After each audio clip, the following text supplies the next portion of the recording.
एक बार की बात है, गौतम बुद्ध अपने शिष्यों को जिंदगी से जुड़ी अच्छी बुरी चीजों का ज्ञान दे रहे थे। सभी शिष्य उनकी बातों को बहुत ध्यान से सुन रहे थे।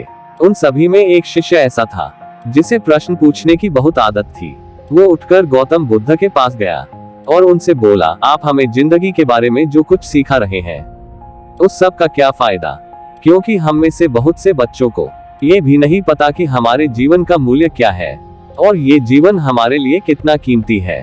पहले आप हमें ये बताइए कि इस जीवन का मूल्य क्या है।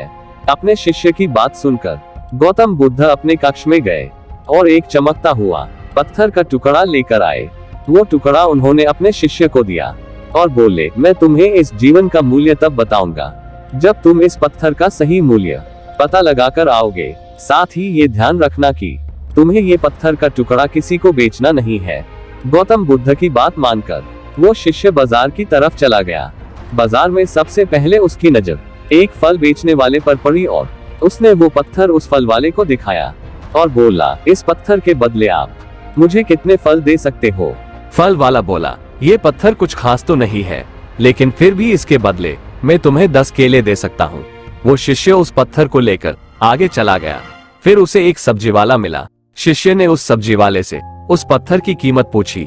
सब्जी वाले ने उस पत्थर को ध्यान से देखा और बोला, इस पत्थर की कीमत के बदले में तुम्हें ज्यादा से ज्यादा एक बोरी भरकर सब्जियां दे सकता हूँ। इसके बाद वो शिष्य उस पत्थर को लेकर एक सोने के व्यापारी के पास गया। उस पत्थर की टुकड़े की चमक देखते ही उस सुनार ने उसकी कीमत 100 सोने के सिक्के लगाए।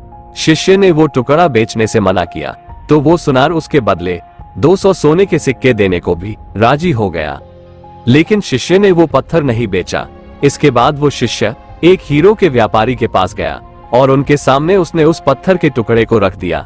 उस पत्थर को देखते ही हीरो के व्यापारी ने एक साफ कपड़ा बिछाया, उस पत्थर को उसके ऊपर रखा, फिर उसकी परिक्रमा की और हाथ जोड़कर उस पत्थर को कपड़े में लपेटते हुए वो बोला, तुम जिसे मामूली पत्थर समझकर उसकी कीमत पूछ रहे हो, असल में ये एक बेशकीमती रूबी है। ऐसा रूबी हर किसी को नहीं मिलता। मैं अगर अपना सब कुछ बेच भी दूं तो भी इसकी कीमत नहीं चुका सकता। उस व्यापारी की बातें सुनकर वो शिष्य हैरान हो गया। वो दौड़ा दौड़ा सीधा बुद्ध के पास आया और उसने जो कुछ भी बाजार में हुआ वो सब बताया। उसकी अचरज भरी बातें सुनकर गौतम बुद्ध बोले, तुम्हारे सवाल का जवाब इस रूबी की कीमत में ही छिपा है। हमारा जीवन भी एक रूबी है। रूबी की तरह ये भी बेशकीमती है, लेकिन हम इस बात को हमेशा नजरअंदाज करते हैं और अपने जीवन का मूल्य नहीं समझते। हम दूसरों को देखकर और उनके जैसा जीवन जीने की कोशिश में अपने जीवन की कीमत को कम कर देते हैं। हम ये सोचते हैं कि हमारी जिंदगी की कीमत वही है जो दूसरे हमें बताते हैं, लेकिन ये बात हमेशा ध्यान रखना कि सामने वाला अपनी हैसियत, बुद्धि और अपनी समझ के हिसाब से तुम्हारी कीमत लगाता है। दोस्तों, उम्मीद करता हूँ मेरी वीडियो आपको पसंद आई होगी, तो वीडियो को लाइक शेयर करें और चैनल को सब्सक्राइब करने में कंजूसी ना करें।